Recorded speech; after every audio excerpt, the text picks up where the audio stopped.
They told you the curse of bloodlines ended centuries ago. They told you that inbreeding belonged to kings who chained themselves to their cousins to keep crowns pure. They told you it was the sickness of pharaohs of Habsburg, jaws of thrones too obsessed with power to see the deformity in their own heirs. But they lied because that curse never left. It only hid and waited, and in the forgotten hills of America, it still breathes tonight. The story of the Whitakers is not just a strange spectacle. It is not a sideshow to mock or pity. It is a mirror held up to the soul of civilization. Because what you are about to see is not just about genetics. It is about silence, about control, about the way entire systems abandon the unwanted until their collapse becomes a warning no one dares speak aloud. West Virginia. That is the name of the town, almost as if reality itself tried to whisper the truth. Odd, a place swallowed by mountains, where the roads end and time forgets to move forward. There, the Whitaker bloodline began to fold in on itself, not through grand design, not through royalty or empire, but through isolation, through poverty, through the grinding chains of a life cut off from the world. Imagine generation after generation where the circle of choices closes tighter. Imagine a family tree whose branches refuse to spread outward but curl inward like smoke caught in a room with no air. Siblings, cousins, uncles, aunts, all trapped in the same loop until the blood no longer remembers how to breathe fresh air. This is not just their fate. It is a living demonstration of what happens when nature is ignored, when culture collapses, when society looks away. The Whitakers became a living echo of ancient dynasties, except without crowns, without castles, without armies. Just wooden shacks, silent glances, and bodies marked by the consequences of a bloodline, folding too many times over, yet within this tragedy lies something deeper, something more sinister, because the truth is that families like this are not accidents. They are products of a world that abandons its margins, products of systems that decide who is seen and who is forgotten.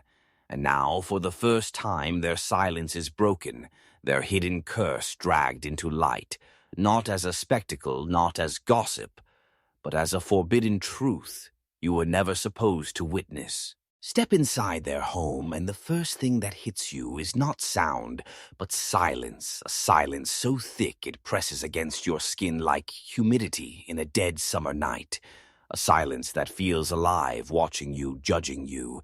It is the silence of lives lived without language, without explanation, without escape. You see walls stained by decades of coal dust and smoke, furniture rotting yet stubbornly clinging to its place, and in the middle of this gloom sit the Whitakers' faces, carved not by choice, but by inheritance, twisted by bloodlines that never broke free, eyes darting away from yours, as if afraid that being seen is a crime. And in that moment you realize this is not poverty alone. It is captivity, captivity of the flesh, captivity of the spirit, captivity passed down like an heirloom, no one asked to inherit. There is barking outside, not the normal bark of dogs, but something feral, louder, harsher, as if those animals too have been shaped by the isolation of this bloodline. They circle the house like guardians, or perhaps like jailers, protecting the family from the world, but also keeping the world from them. And you understand that the borders of their existence are not fences, but fear, fear of outsiders, fear of exposure, fear of truth. The inbreeding shows itself not only in physical form, but in something far darker, in the way speech itself falters, some members unable to form words, others trapped in guttural sounds. Communication reduced to fragments, as if language itself has abandoned them, And in their faces you see not mockery, but tragedy, tragedy of human potential chained and starved until it withers into something unrecognizable. And yet the real horror is not inside the Whitakers. It is outside in us. Because how many years did neighbors know? How many years did authorities look away?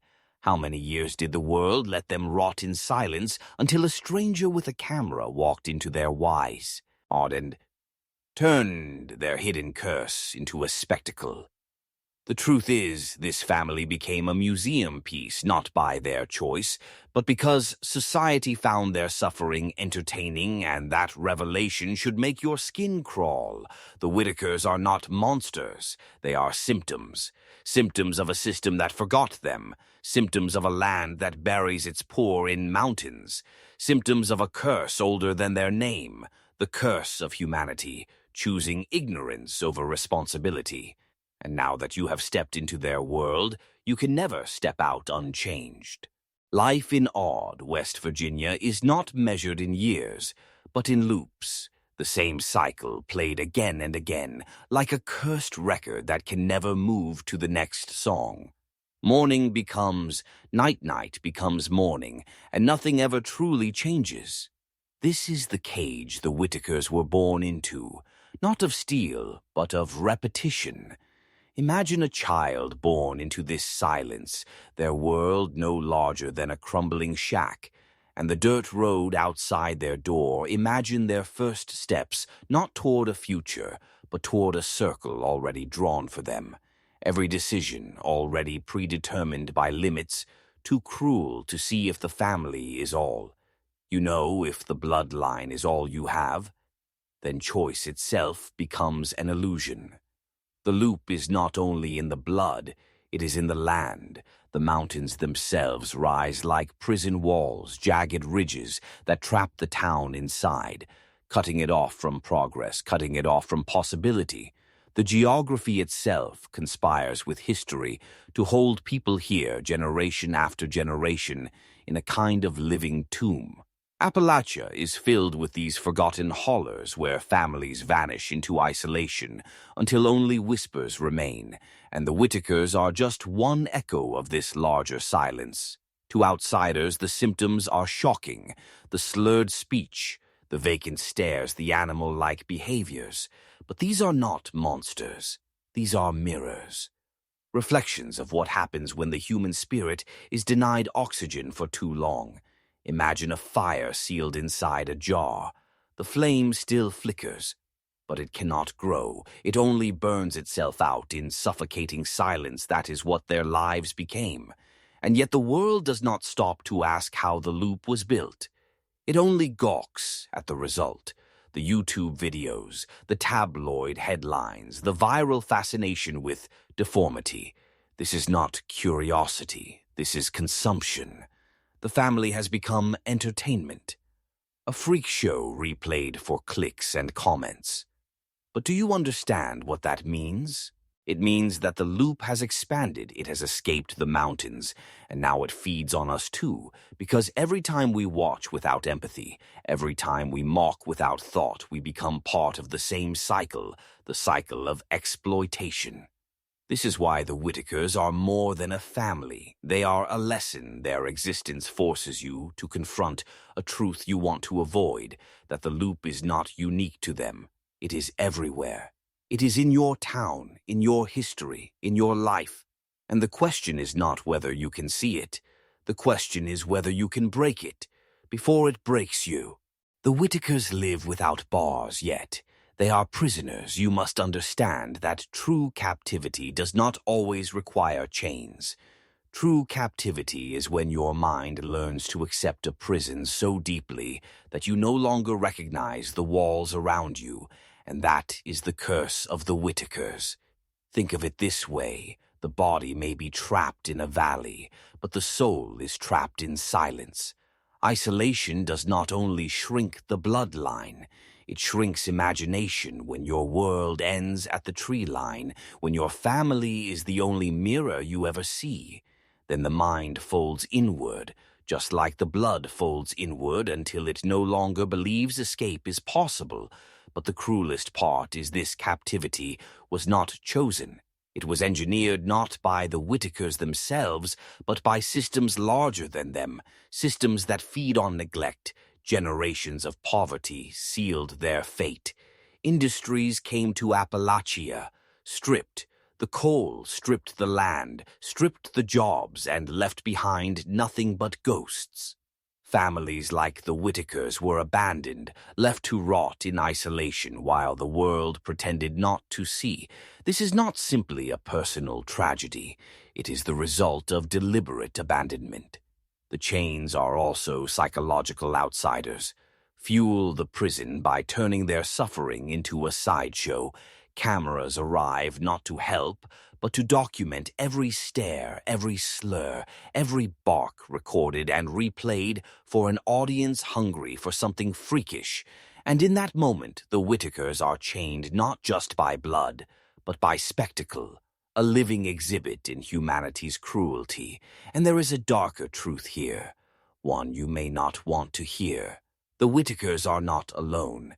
There are countless families across forgotten valleys and hollowed towns who live in the same invisible chains, unseen, unheard, erased from maps because to acknowledge them would be to admit the system failed them. The Whitakers are only visible because someone pointed a camera. But for every family filmed, 1,000 more rot in silence. This is why you must not look at them as a curiosity. They are evidence of how control works, not by force, but by neglect, not by bars, but by abandonment, not by violence, but by forgetting. Their shack is not just a home, it is a warning, and if you cannot see that warning, then perhaps you too are already living in invisible chains. For decades, the Whitakers lived in the shadows, unseen, unknown, untouched. But shadows never stay hidden forever. Eventually, outsiders came drawn not by compassion, but by curiosity. And with them came the cameras, the questions, the gaze that strips away privacy, until all that is left is exposure and spectacle. The first outsiders did not arrive with open hands. They arrived with lenses. They arrived with agendas. Some wanted to study. Some wanted to exploit. Some wanted to build careers on the shock value of showing the world a family trapped in silence. And so the Whitakers became famous without ever choosing to be their lives. Film their faces broadcast, their suffering consumed by millions who clicked not out of empathy but out of fascination. This is the moment when hidden agendas unfold, because you must understand that exploitation does not always appear as cruelty. Sometimes it wears the mask of documentation. Sometimes it pretends to be awareness. But look closer and you will see the truth. The Whitakers did not suddenly gain freedom. They did not suddenly receive help. What they gained was exposure without rescue. They were turned into a global exhibit, and the audience became their new jailers. People tell themselves they are raising awareness, but awareness without action is just voyeurism. Millions watched, yet how many reached out to change their lives? How many built schools or homes or pathways for escape? The truth is almost none, because in the economy of attention, the Whitakers were worth more as tragedy than as transformation. And still darker whispers linger, because with every viral video, with every headline dissecting their bloodline, one must ask who profits from their pain, who gains from keeping their image alive, while their reality stays unchanged. Exploitation is not just cruelty, it is business. The family became content that sells ads, that fuels channels, that feed platforms. The Whitakers became currency traded in the marketplace of human curiosity. But the deepest cut of all is this: the outsiders who came to reveal the family also ensured they could never return to obscurity. Their silence is gone forever. Their faces etched into the internet, into memes, into the eternal archive of digital cruelty. Their shack has become a museum. Their lives, a script replayed endlessly, while they themselves remain trapped in the same loop as before. So when you look at their story, you must ask yourself, what role do you play? Are you the outsider who watches and consumes, or are you the one who dares to see the agenda behind the lensa? Blood remembers what we try to forget, and in the Whitakers' blood is the archive of their suffering. Every twisted feature, every broken sound, every stare that cannot meet your eyes is a reminder that the past does not vanish. It carves itself into flesh and bone. This is the cursed inheritance, a legacy written not in stories but in DNA. You must understand, bloodlines are not just biology, they are history. They are chains stretching backward through time, binding the present to the choices of the past in royal courts of Europe, in pharaoh dynasties of Egypt, in forgotten tribes across the world. Inbreeding was once the method of preserving power, keeping blood pure by keeping it contained. But what begins as preservation always decays into corruption. The Whitakers are not kings yet. Their fate mirrors the dynasties of the damned, just as Habsburg jaws grew grotesque, just as Egyptian lines collapsed under their own weight. So too did the Whitakers inherit the shadow of closeness. Blood folded back upon itself until it became a curse too heavy to escape. But the horror here is not ancient myth. It is modern reality. This is not a story buried in a museum. This is a living dynasty of suffering, and unlike the royals who chose this path for wealth and control, the Whitakers had no choice. Theirs was not ambition. Theirs was survival, cut off from society, abandoned by the state, walled in by poverty. The family turned inward because there was nowhere else to turn, and so the bloodline looped, the curse replayed. Every face in that shack tells the story of centuries of forgotten people, not just this family, but generations across Appalachia who lived and died unseen, entire bloodlines swallowed by silence. The Whitakers are only the visible tip of a much larger graveyard. And here lies the darkest truth of all. Cursed bloodlines do not only exist in the mountains, they exist everywhere. Perhaps in your own history, in your own ancestry lines marked by silence, secrets buried under shame, skeletons never spoken of. What happened to the Whitakers is simply the visible reminder of a truth most families hide. Every family carries ghosts. The Whitakers are not an isolated horror. They are a mirror. Their curse forces us to see our own, because blood never forgets, and history never forgives. When you finish looking at the Whitakers, the temptation is to close the tab, to move on to the next video, to forget. But you cannot forget, because their story is not just theirs, it is ours. They are not a spectacle. They are a reflection, a mirror that forces us to face the parts of humanity we try to bury. The final lesson is simple, yet unbearable.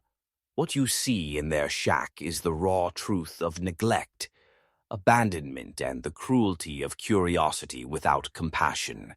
It is the result of what happens when entire families are left outside of history, when society decides some lives are not worth saving, when poverty becomes hereditary and silence becomes law. You must realize this family did not choose to be cursed. They were shaped by forces larger than themselves: geography, poverty, isolation, exploitation. All conspire together to create the cycle they live within. And yet, when we watch, we rarely see those chains. We see only the symptoms, not the structure. Only the deformity, not the design. This blindness is not accidental. It is convenient because if we looked deeper, we would be forced to admit the same systems still exist around us. The Whitakers are not an ancient horror. They are a modern parable. Their lives whisper a truth. Most cannot bear to hear that progress is selective, that compassion has limits, that some are sacrificed so others can look away. The family exists at the edge of the map, Because every society has its edges.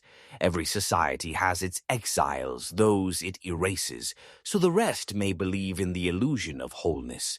But here is the final twist when you watch them, when you share their videos, when you whisper their name. You are not outside the story. You are inside it. You are part of the loop. Because exploitation needs an audience, and the gaze itself is a chain that binds them tighter. The real question is not what will happen to the Whitakers. The real question is what will happen to you now that you have seen them. Will you walk away unchanged? Will you become another link in the chain? Or will you carry the weight of their lesson into your own life because the family's curse only has power if you refuse to see that the curse is not just theirs, it belongs to all of us?